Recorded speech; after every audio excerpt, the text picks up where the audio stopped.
Oh, ready or not, here I am.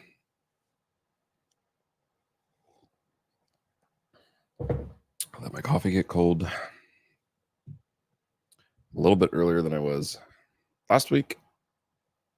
Still trying to get to that goal of 7:30, I think.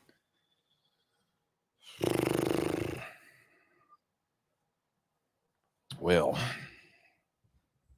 there's quite a bit to talk about today. I don't think anybody's hanging out with me today. I haven't been very proactive. I got real lazy this last week.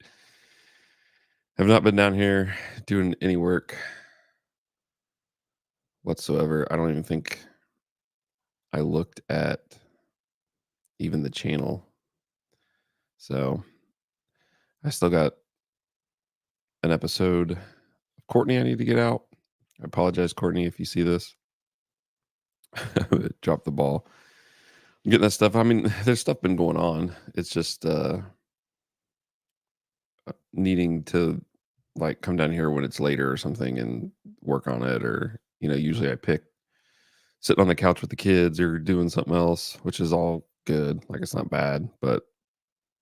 Um but yeah, so I just haven't given that extra push to get down here and work on stuff. So and I don't want to just put it out without giving doing the same thing that I've done with the other episodes and giving it the same attention, because I thought about that too. So I just put a thumbnail on it and get it out there.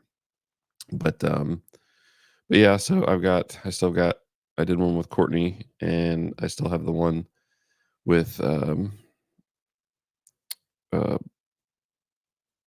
physical therapist Chris. It was really good. Um so yeah, so just kind of got to push through that stuff. But I did show up again today.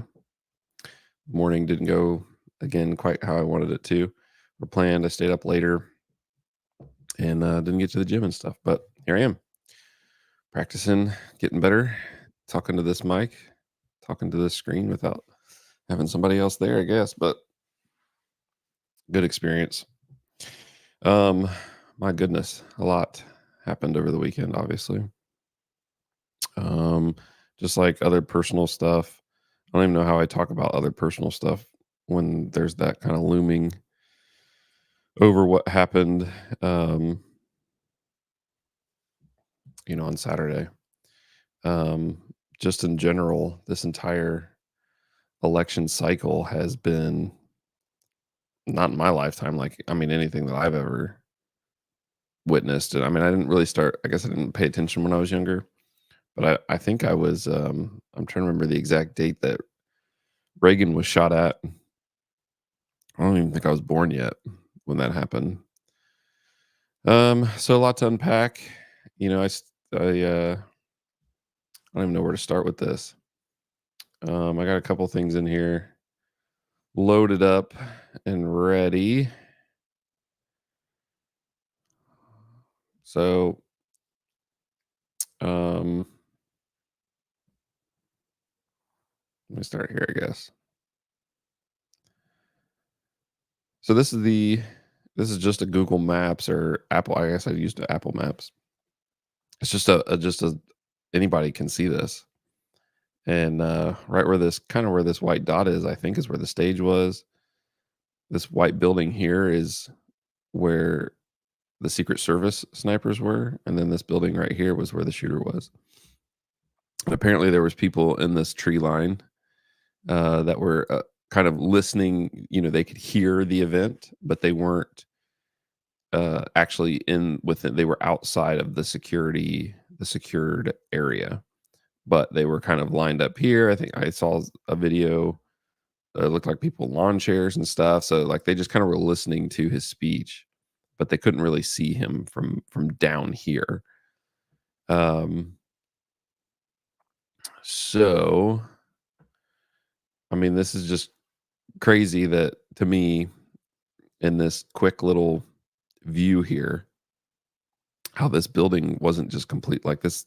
At least this roof wasn't already completely secured by some type of team, whether it was using local law enforcement or something. I mean, this for this roof to not have been secured to where no one could climb up on it is kind of baffling to me.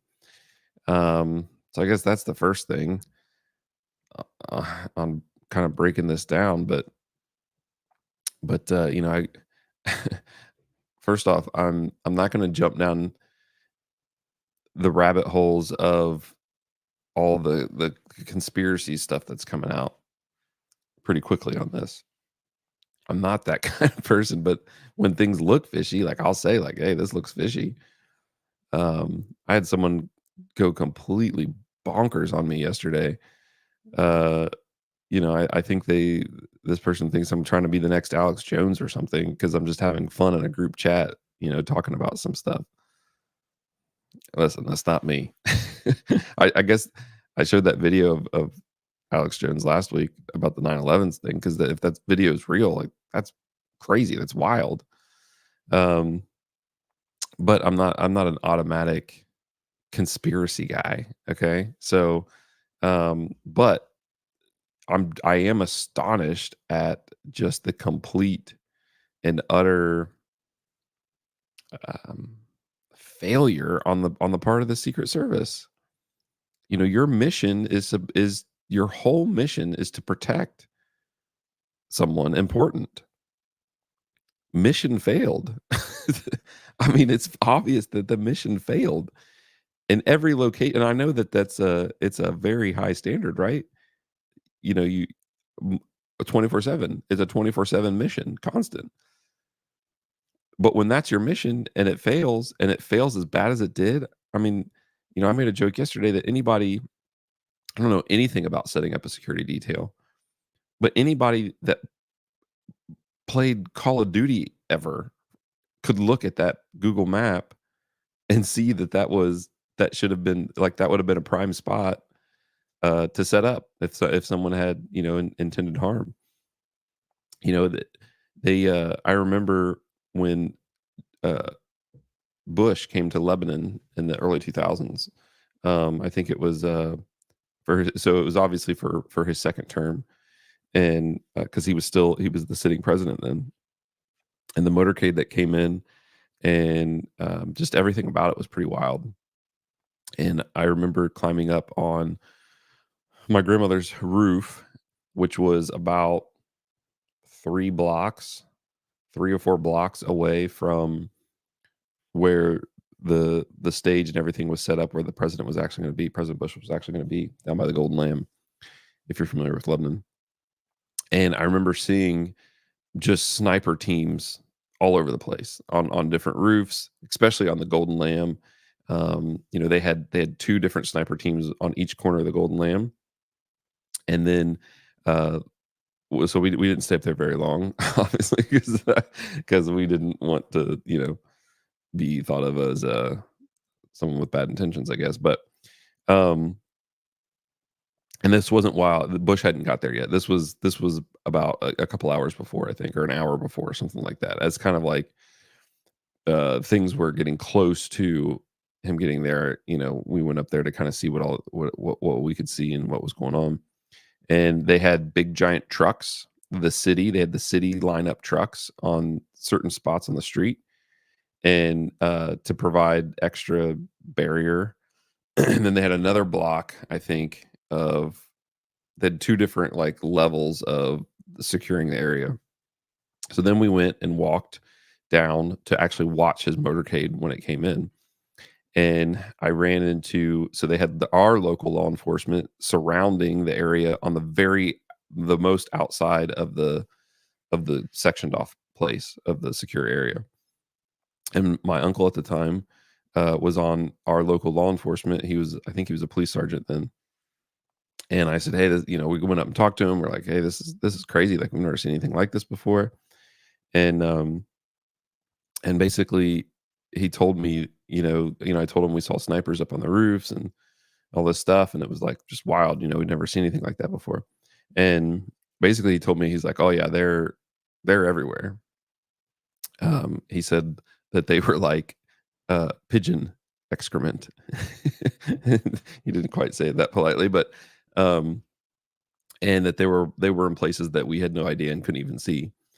And he kind of explained that there was, an extensive scout team that came in ahead of time, uh, you know, weeks ahead of time, and scouted the whole area and developed the entire plan, and basically directed the local law enforcement and said, "This is what your role is and what you're going to do." And so, thinking back to all of that, and then what happened on Saturday, it just blows my mind that something like that would be even possible from a vantage point that close, that looking on a map, you would instantly be like, "Oh, that roof needs to be secured." Like, it has a clear vantage point to where the stage will be. Or some type of or it well, okay, so here's the other thing then that comes into play is, if we're not going down the conspiracy theory rabbit hole, I think a very practical explanation is just a lack of manpower. Now, then that brings in the question is, why was there a lack of manpower? If that was the only sniper team that they had, which was this one that you can see here. And the thing is I'm sure most people have seen these videos by now, but so if this is the only counter sniper team, I mean, that brings up questions too as to why. Why, knowing, um, just knowing the rhetoric that has been around Trump, why why would that be all that he gets? And so, I think that director Cheadle, I think is her last name. I mean, I think she needs to be fired. I mean, I'm not saying it's an easy job or that I could do the job better, but when that is your job and you fail, I mean, it's like, to me, that's you got to be gone. You got to be removed, because it's failure is not an option. So, um, all right. So you see this. So lack of manpower is possible because, let me share this one instead.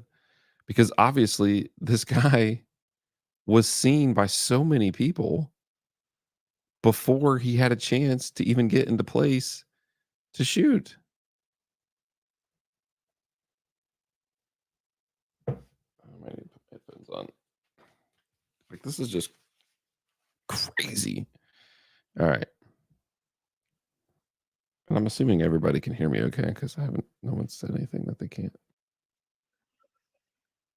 All right. So you can see these people are outside the secure area. There's a you can see the giant screen. They're pretty far away. And there's even, like, it looks like there's a fence even blocking them from being inside the event. So, and I think this is along that tree line that I showed you on the map.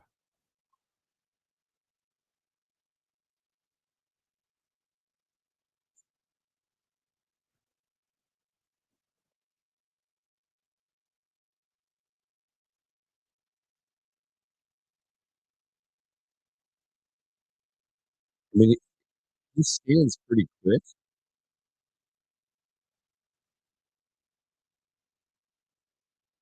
I didn't see any law enforcement nearby, but yeah, that's the tree line. Yeah, that's pretty cool.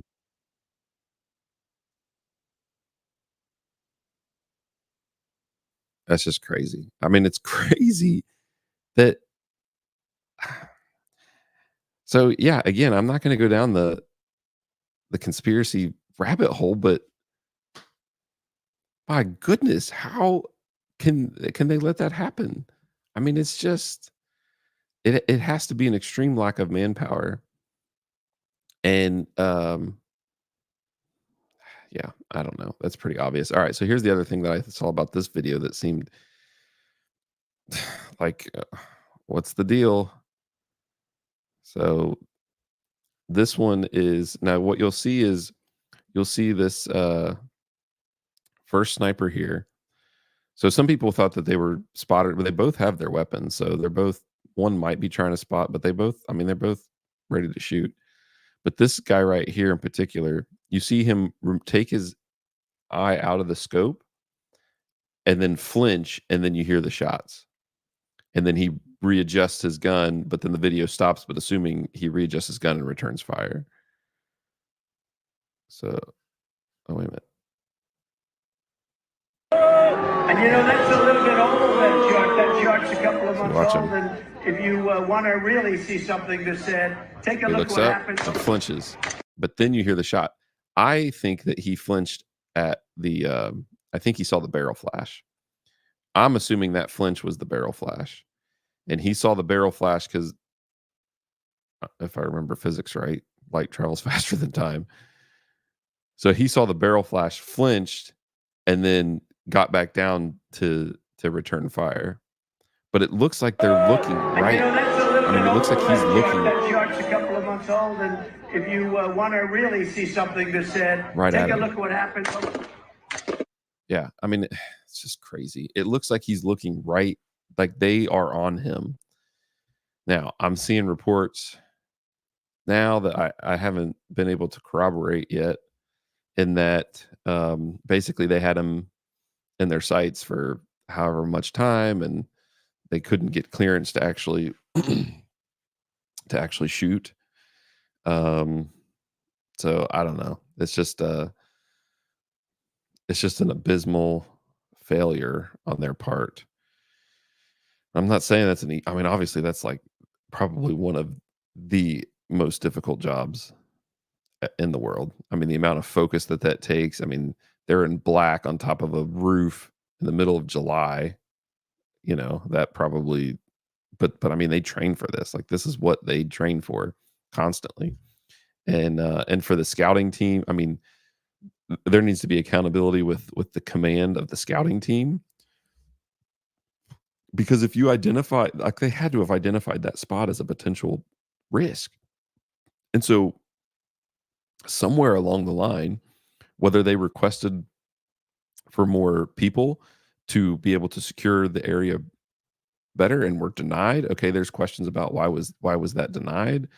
I mean, I think you could say that maybe that Cheadle director, doesn't even like Trump, and there's some bias in her decisions in what, or somewhere along the line, there's some bias, and yeah, we're not going to stretch our resources that thin, or, they don't want to, not that they purposely, or, again, you can get down the rabbit hole of there being nefarious intentions. But I'm not going to do that. Nefarious. Is that the right word? Wicked or criminal. Yeah. Okay. All right. So I use that word correctly. But it's just crazy to think that this could be possible that easily. I mean, that's, and I know that it would be hard to spot, obviously the shooter was on the backside of that roof and used that as his main cover, right? And was probably shooting from the backside, with his gun over the crest, right? So that would make him hard to spot. But I just can't imagine that with all of the people that were calling it out.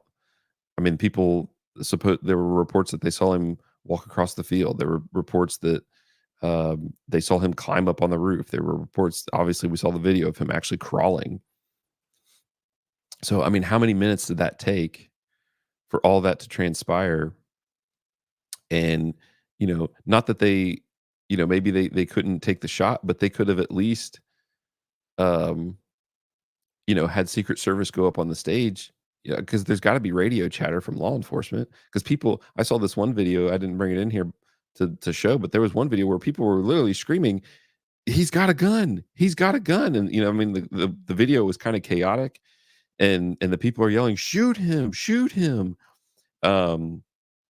So it got chaotic there as people realized that this guy had bad intentions, and not long after that, you hear the shots go off. So, even if the sniper team was holding on him and, trying to figure out what was going on, it seems like why didn't the Secret Service that were, his close bodyguards, why wouldn't they? Because they all have radios. They're all communicating. They can all hear the radio chatter, especially if there's radio communication going on with the law enforcement. That'll be really interesting to come out, is what kind of radio chatter was going on. And I wonder if that'll be. I wonder if you can request that through like public records. I bet you can. I bet somebody will be. That'll be interesting to hear the timeline once we figure out like what the actual timeline is of the investigation. Yeah, I just somebody needs to be fired. And I think it starts at the top with that Cheetah lady. I mean, it's just crazy. They something got denied probably, and then they had a lack of manpower there actually there on the ground. But even if you have a lack of manpower, why wouldn't you get like the county, most counties, or state agency or somebody, you could get one of the local law enforcement and say, hey, we don't have the manpower. We need you to secure that roof over there, that building, and make sure nobody can get up there. And whether that's putting, a county SWAT person, on that roof and just saying, hey, just, get a lawn chair or something and just sit up here, make sure nobody can get up here.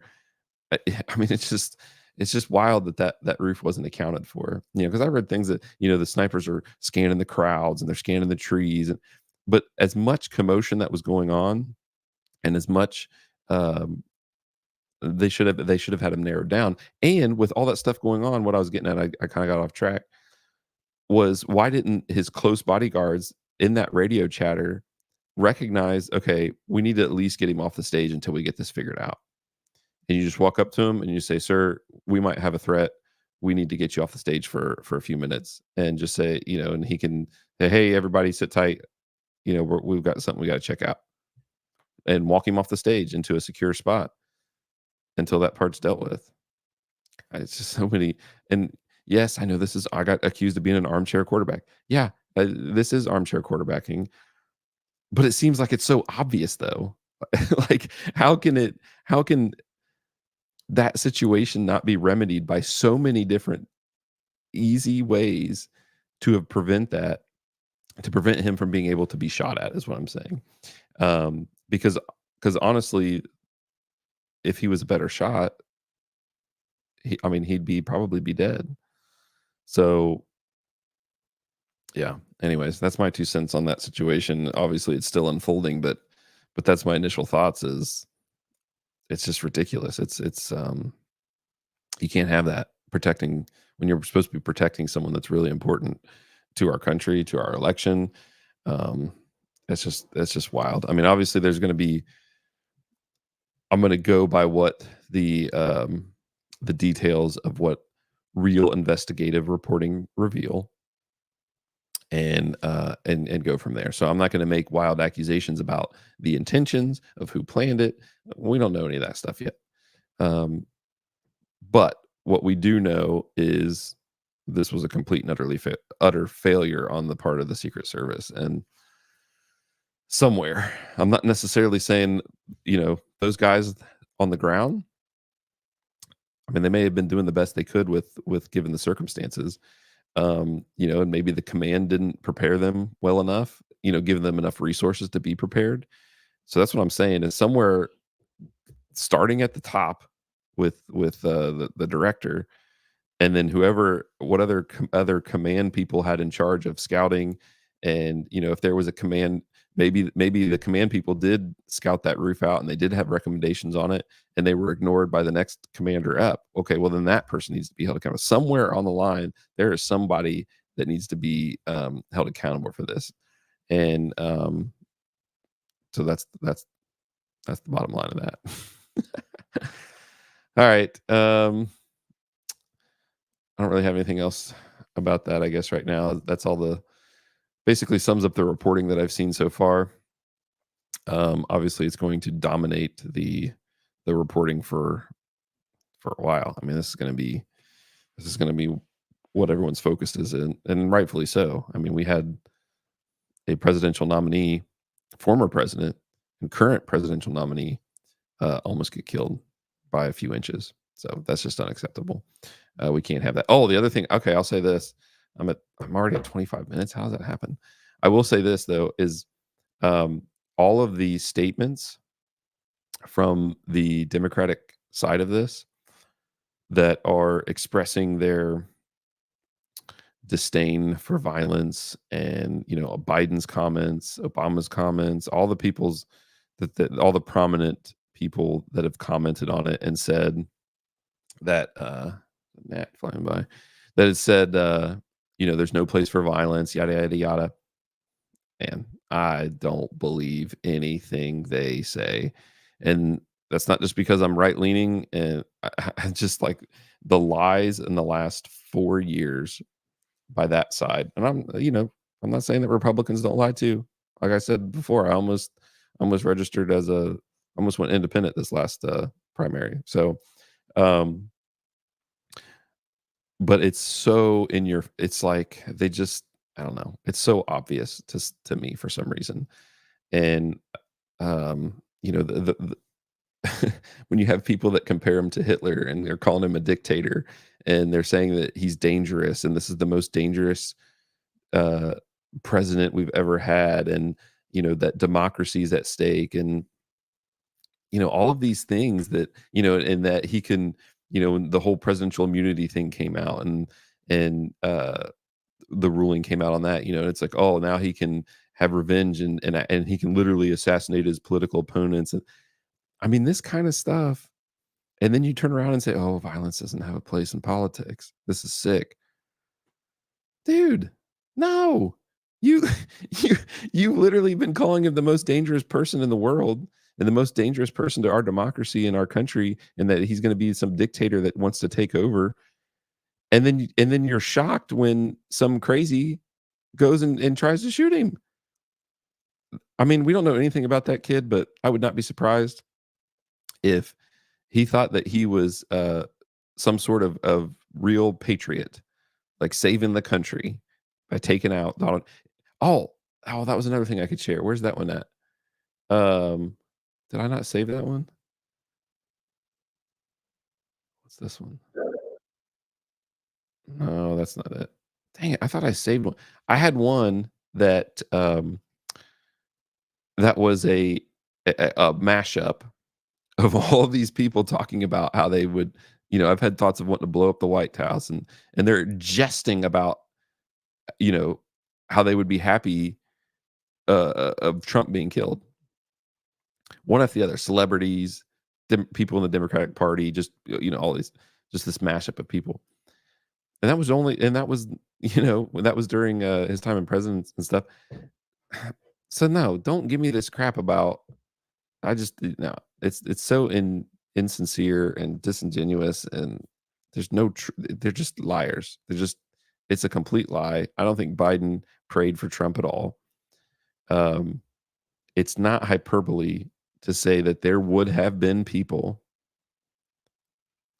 on the Democratic side, celebrities, just people that hate Trump, that would have celebrated on Saturday if that shooter was successful. That's not exaggeration. There's people that would have celebrated it. And so for Biden and these politicians to come out and try to say that there's no place for violence when you literally are short of calling for it. I don't know. I mean, I can't put words in their mouth in terms of, like, obviously they've never said we should take violence against Trump. They didn't say that. But the overall rhetoric that they've it just makes me laugh, when they accuse him of inciting an insurrection. And I mean, they pretty much incited this by this crazy person. So anyways, that's my 2 cents on that part of it, I guess, too, that I wanted to point out. So, all right, 30 minutes, my 2 cents. This is week 2 of Monday morning musings. And yeah, I guess I'm gonna get those episodes out. I promise, Courtney, if you ever hear this, I'll get I'll get your episode out, because it was a good episode. It needs to be out. But I'll be out this week. I've got youth camp going on and stuff. So I need to buckle down and do it, though, once I get a chance to. All right, y'all. I feel like I'm just going to start rambling if I don't just cut it off. So, deuces.